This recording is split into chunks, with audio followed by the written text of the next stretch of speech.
अब इसमें देखिए आज हम लोग जो चैप्टर पढ़ रहे थे वो कौन सा है? 6th चैप्टर, ठीक है। जिस चैप्टर का नाम अपने पास क्या दिया है कि linear differential equation with constant coefficient दिया हुआ है, ठीक है। यानी अचर गुणांकों वाली रैखिक अवकल समीकरण।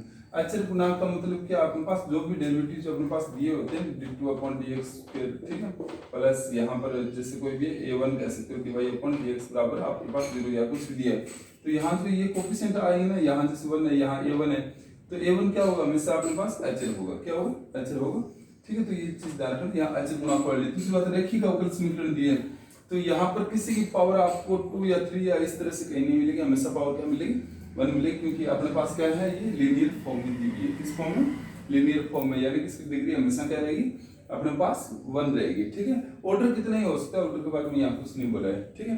तो हम इन जनरल क्या लेते हैं, अनंत ऑर्डर डिफरेंशियल इक्वेशन की चर्चा कर लेते हैं, जो अपने पास इस फॉर्म में रहेगी dny/dxn plus a1 d power क्या n-1y/dxn-1 plus and so on. ये अपने पास क्या आ गई, अनंत ऑर्डर डिफरेंशियल इक्वेशन आ गई। यहाँ से y कॉमन ले लेंगे प्रत्येक जगह से, जिससे y कॉमन ले तो अपने पास क्या आ गई, d power n/dxn plus a1 d power n-1/dxn-1 plus and so on. यहाँ से चलते यहाँ an बचेगा, ठीक है, y कॉमन है, इसके बराबर 0 है। अब यहाँ पर हम लोग नोटेशन यूज करेंगे, d/dx होता है ना, उसको कैपिटल D कह देंगे, ठीक है। d2/dx को d² बोल देंगे, और d पावर n/dxn है उसको क्या बोल देंगे, d पावर n, ठीक है। तो जैसे ये रखेंगे यहाँ पे, तो इसकी जगह dn आ जाएगा प्लस a1 dn-1 आ जाएगा प्लस एंड सो ऑन। यहाँ क्या बचेगा, an और y बराबर क्या आ गया, 0, ठीक है। यहाँ पर हो सकता है अपने पास क्या हो, कोई और फंक्शन भी दे सकता है, ठीक है। क्या हो सकता है, फंक्शन भी दे सकता है, जैसे x दे दे, sin x दे दे, cos x दे दे, कुछ भी दे सकता है वो, ठीक है।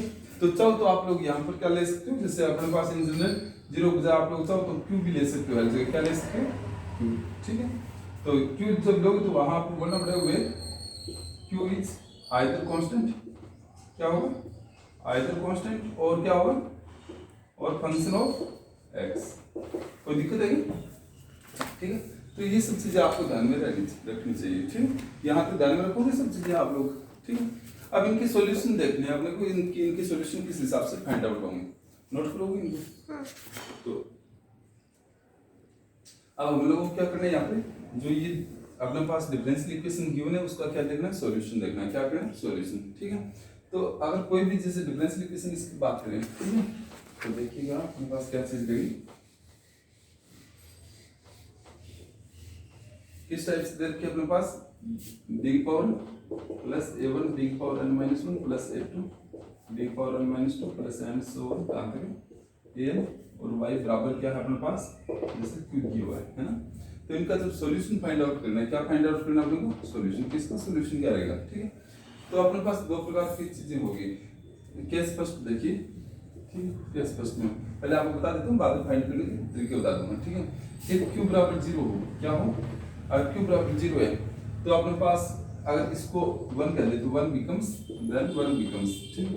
तो एक इस फॉर्म में आ जाएगा अपने पास, तो dn plus a1 dn-1 plus a2 dn-2 plus कहां तक an, और y बराबर क्या आएगा, 0। तो इसका जो सॉल्यूशन होगा ना, ठीक है, उसमें केवल और केवल एक ही प्रकार का सॉल्यूशन आएगा जिसको हम बोलते हैं कॉम्प्लीमेंट्री फंक्शन, ठीक है। तो सॉल्यूशन के लिए हमें जो फाइंड आउट करना सॉल्यूशन के लिए, ठीक है, वो हमेशा क्या फाइंड करना है अपने को, कॉम्प्लीमेंट्री फंक्शन, ठीक है। यानी कि केवल क्या आएगा, पूरक फलन आएगा, क्या आएगा, पूरक फलन आएगा सॉल्यूशन में, ठीक है। कॉम्प्लीमेंट्री फंक्शन को CF बोलेंगे, और CF को अगर हिंदी में कहें तो क्या बोलेंगे, पूरक फलन बोलेंगे, ठीक है। यहाँ तक कोई डाउट नहीं। आप पूरक फलन कैसे फाइंड आउट करते हैं वो और देख लेना, साथ में बता देता हूँ कि पूरक फलन के लिए अपने पास मेथड किस हिसाब से रहेगा, जहां अगर इसको इक्वेशन नंबर 2 कह दे, ठीक है, क्या कह दे, 2, ठीक है।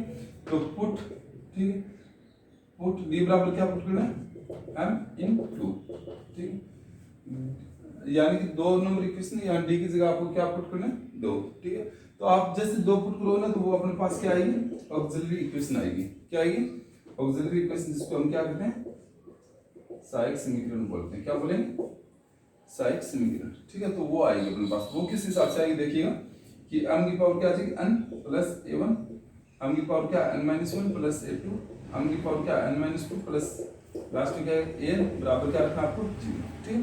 यानी कि y 0 नहीं होगा, y 0 हो गया तो सब कुछ 0 हो जाएगा। जब दो चीजों प्रोडक्ट 0 है तो या तो ये चीज 0 या ये 0, ये जीरो हो नहीं सकती क्योंकि ये जीरो हो गया तो ऑटोमेटिकली सब जीरो बराबर क्या आ जाएगा, जीरो फॉर्म आ जाएगी यहाँ से, ठीक है। तो ये जीरो होगा नहीं तो जीरो क्या होगा, ये चीज होगी क्यों, तो ये चीज आ गई। अब इसको सोल्यूशन करना है आपको, ठीक है। ये एक तरह से देखो ना तो अपने पास क्या है, अनंत ऑर्डर की इक्वेशन है, ठीक है।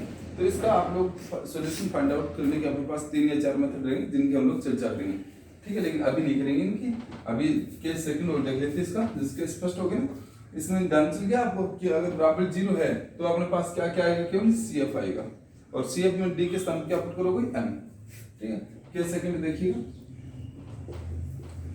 ठीक है। इफ Q नॉन जीरो, क्या चीज हो, Q क्या हो अपने पास, नॉन जीरो हो, ठीक है। तो क्या आएगा अपने पास, D power n plus A1, D power n minus 1 plus कहाँ तक A y बराबर क्या आ गया Q। तो इनकी जो सॉल्यूशन आएगा ना, ठीक है, सॉल्यूशन में देखो अपने पास दो प्रकार का सॉल्यूशन रहेगा। एक तो कॉम्प्लीमेंट्री फंक्शन, पूरक फलन हमेशा आएगा ही आएगा, बराबर जीरो हो या नहीं हो हमेशा क्या आएगा, पूरक फलन आएगा। और पूरक फलन फाइंड करने का एक ही तरीका होता है कि बराबर पहले क्या रखना पड़ेगा, क्यों को बराबर क्या रखना पड़ेगा, जीरो, ठीक है। यानी इसको बराबर जीरो पुट करना पड़ेगा, ठीक है। तो वहां से कॉम्प्लीमेंट्री फंक्शन आ जाएगा। प्लस सेकंड आता है अपने पास पर्टिकुलर इंटीग्रल, क्या आता है, पर्टिकुलर इंटीग्रल, ठीक है। विशेष अपने पास समाकल आता है, ठीक है। विशेष क्या आएगा, समाकल, ठीक है, वो आएगा, ठीक है। तो उसको भी फाइंड आउट करने के अपने पास बहुत सारे तरीके रहेंगे, मेथड रहेंगे, ठीक है। तो एक तो चीज का कंफर्म हो गया आपको, CF हमेशा आएगी ही आएगी, ठीक है, CF हमेशा आएगा ही आएगा, ठीक है। और जो PI है वो कब आएगा, जब Q क्या हो, नॉन जीरो हो। तो हम लोगों का यहाँ जो भी 6 चैप्टर चलेगा, यानी कि ये G आज तक है, तो इस टोटल में अपने पास पहला जो अपने पास 6th A रहेगा उसमें केवल CF फाइंड करने के तरीके बताएगा, ठीक है। बाद में सबके सब जितने भी वहां PI के अपने पास अलग अलग मेथड रहेंगे, ठीक है, क्या रहेंगे, अलग अलग मेथड रहेंगे सबके सब। जैसे इसके मेथड अपने पास जितने भी होंगे 8 9 10 11 जितने भी होंगे सबके सब क्या होंगे, PI फाइंड करने के अलग अलग तरीके होंगे, ठीक है, कि अपने पास इजीली फॉर्म में कैसे इसको फाइंड आउट करें। तो पहले देख लेते हैं कि CF अपने पास कैसे फाइंड आउट होगा, क्या चीज, CF कैसे फाइंड आउट होगा, ठीक है। तो अब देखते हैं हम लोग इनका CF कैसे फाइंड आउट करते हैं, ठीक है। फिर PI की देखेंगे। तो मैं ये डिलीट कर देता हूँ यहाँ से सारा, और ये भी उठा देते हैं। अब हम लोग देखते हैं कि अपने पास CF, ठीक है, फाइंड करेंगे, ठीक है। जो भी अपने पास मेथड या तरीके हैं वो सब लोग देखेंगे, ठीक है। कौन कौन से अपने पास तरीके या मेथड है जिनकी हम लोग यहाँ पे चर्चा करेंगे, ठीक है। देखिएगा, जैसे अपने पास CF के लिए क्या करते हैं, अगर इस प्रकार की इक्वेशन शुरुआत में हम लोग लेंगे कि अगर Q बराबर जीरो है या नहीं है, तो भी अपन क्या मानेंगे, इसको बराबर जीरो रखें। फिर अपने पास जो पूरक फलन फाइंड आउट करेंगे, ठीक है। तो इसके लिए क्या करेंगे हम लोग, पहले शुरुआत में ऑक्सिलरी इक्वेशन फाइंड आउट करेंगे। क्या फाइंड आउट करेंगे, ऑक्सिलरी इक्वेशन, ठीक है, ऑक्सिलरी इक्वेशन, ठीक है, यानी सहायक समीकरण। और सहायक समीकरण के लिए अपने पास एक रास्ता होता है कि D के स्थान पे क्या रख दो, M रख दो। क्या रख दोगे, पुट करोगे क्या, D बराबर M इन दोनों रखे, दो में रख दो। तो ये चीज आ गई कि नहीं। अब ये कितने घात की समीकरण है, n घात की है, तो m की कितने मान आएंगे, n मान आएंगे। मान लीजिए जैसे m बराबर m1 m2, ठीक है, और क्या है mn, ठीक है। कोई दिक्कत किसी को, ठीक है।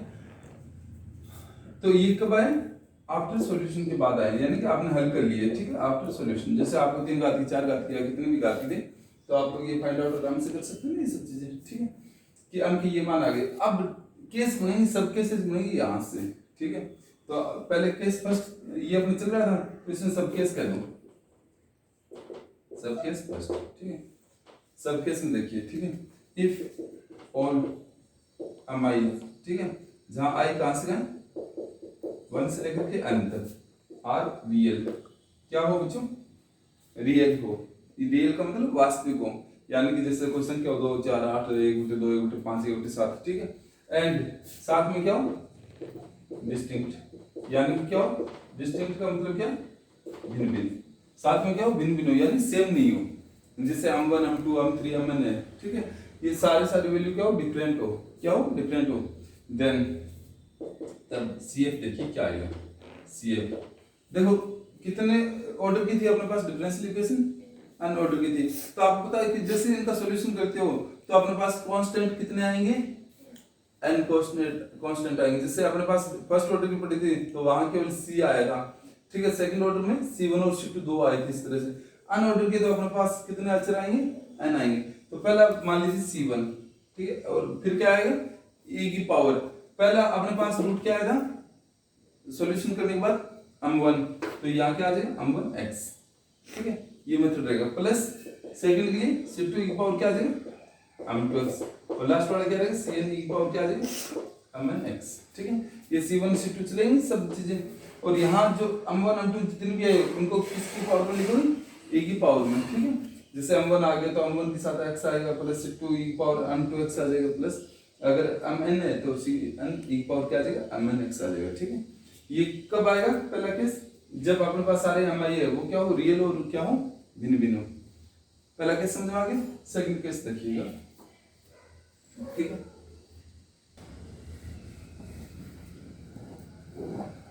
सेकंड सब केस देखिए इसका, ठीक है। ऑल एमआईज यानी सारे एमआई है वो क्या हो आर रियल, यानी सभी जो एमआई है वो क्या हो वास्तविक हो, क्या हो वास्तविक हो, ठीक है। एंड साथ में m1 बराबर क्या दे दे आपको m2 दे दे, ठीक है, क्या दे दे m1 m2 के बराबर दे दे। एंड ऑल रिमेनिंग जितने भी बाकी बचे हुए कौन से, जैसे m3 m4 mn तक, ठीक है, आर डिस्टिंक्ट। बाकी सारे क्या हो भिन्न भिन्न हो। सारे डिस्टिंक्ट का मतलब क्या होता है भिन्न भिन्न, यानी सारे तो एमआई क्या हो वास्तविक और m1 m2 के बराबर, और इसके अलावा जो भी बचे वो सारे क्या हो भिन्न भिन्न हो। देन देखिए अपने पास CF क्या रहेगा, कौन कौन से दो बराबर है m1 और m2, यानी ये दो बराबर है, ठीक है। तो बताइए C1 e की power m1x plus C2 e की पावर क्या आ जाएगा m1x, है ना, इस तरह से आएगा। तो आपको करना क्या है, यहाँ पे e की पावर m1x कर दो या m2x कर दो, कोई फर्क नहीं पड़ेगा। ठीक, यहाँ क्या आएगा C1 प्लस C2x, ठीक है, क्या आएगा C1 प्लस C2x आएगा, ठीक है। जैसे जैसे अपने पास जैसे तीन होते हैं सेम, तो C1 plus C2x plus C3x square आ जाता है। इस हिसाब से ये आगे से आगे बढ़ते जाएंगे, ठीक है। आगे वाले सारे क्या है भिन्न भिन्न, तो C3 e की पावर क्या आ जाएगा m3x प्लस कहां तक Cn e की पावर mnx, ठीक है। इसी तरह से आपको मैं रफली एक चीज और बता देता हूँ कि जैसे अगर m1 बराबर m2 बराबर m3 इस तरह से होता, ठीक है, ये सब कैसे नहीं बनेगी, इसी तरह चलते रहेंगे, ये तीन बराबर आ जाते हैं, बाकी और सारे क्या होते हैं डिफरेंट होते हैं। तो क्या आता है अपने पास C1 प्लस C2x प्लस क्या था C3x स्क्वायर, ठीक है, और e की पावर m1x लिख सकते हैं, m2x लिखो, m3x लिखो, बाकी आगे आ जाते जो भी अगर बाकी और होते तो, ठीक है। जो भिन्न भिन्न होंगी तो अपने पास इसी फॉर्म में चलते जाएंगे, ठीक है। जितने भी सेम है ना उतनी पावर हमेशा क्या रहेगी x की बढ़ती जाएगी, ठीक है। तो ये तो दो सब केसेस किसके हो गए, जब अपने पास सारे एमआई हैं वो क्या हो रियल हो, और रियल में दो सब केस हो गए। अब कौन सा सब केस बच गया, कौन सा बच गया अपने पास कॉम्प्लेक्स फॉर्म का, किस फॉर्म का कॉम्प्लेक्स फॉर्म का हो गया, ठीक है। लेट वन एमआई, ठीक है, वन एमआई को कोई भी एमआई मान लीजिए, उसको मान लीजिए alpha plus iota type form में, ठीक है,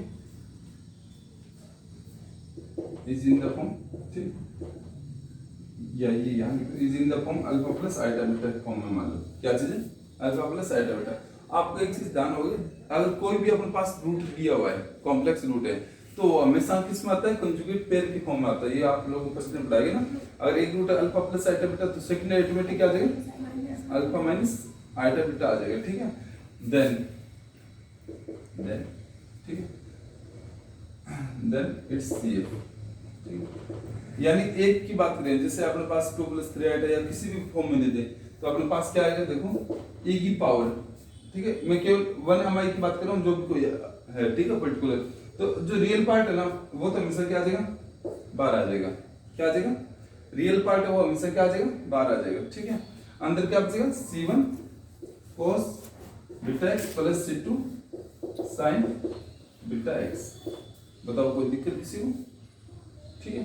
तो यहाँ जो आइटा के साथ रहेगा ना उसको क्या लिखोगे कोस और साइन के फॉर्म में साथ में लिखोगे, ठीक है। तो ये बात समझ में आ गई है। जैसे अगर आपके पास एक रूट 0 प्लस आइटा 2 दे दे, ठीक है, तो e पावर 0x, ठीक है, और यहाँ क्या था C1 cos, अगर यहाँ 2 आइटा बोला तो 2x plus C2 sin 2x आ जाएगा, ठीक है, इस फॉर्म में आएगा। यहाँ तक कोई डाउट है किसी को? ठीक है, तो अपने पास जो डिफरेंट अगर बाकी सारे रियल है तो वो क्या आ जाएगा, इसी फॉर्म में वापस चलता जाएगा। जैसे C1 C2 तो आ गया, C3 की power m 3x plus C4 की power m 4x and so on, ठीक है। जहाँ कॉम्प्लेक्स आ जाए वहां पर क्या आएगा, पेयर फॉर्म में आएगा कि अगर एक ये आ गया तो सेकंड रूट ऑटोमेटिक क्या आ जाएगा, इसका अल्फा माइनस आइटा बीटा आ जाएगा, ठीक है। तो वो इस फॉर्म में आ जाएगा, ठीक है। तो दो आ गए ना, एक तो अम्मा ये आ गए तो इसके साथ एक दूसरा भी मिलेगा। तो दो रूट आ गए, दो रूट के लिए दो क्या चाहिए अपने पास, कांस्टेंट, तो वो दोनों आ गए C1 और C2, ठीक है। तो यहाँ तक दिक्कत नहीं है ना आपको। अब आगे देखिए, ये इतनी मेथड इसके, अब कुछ इक्वेशंस करवा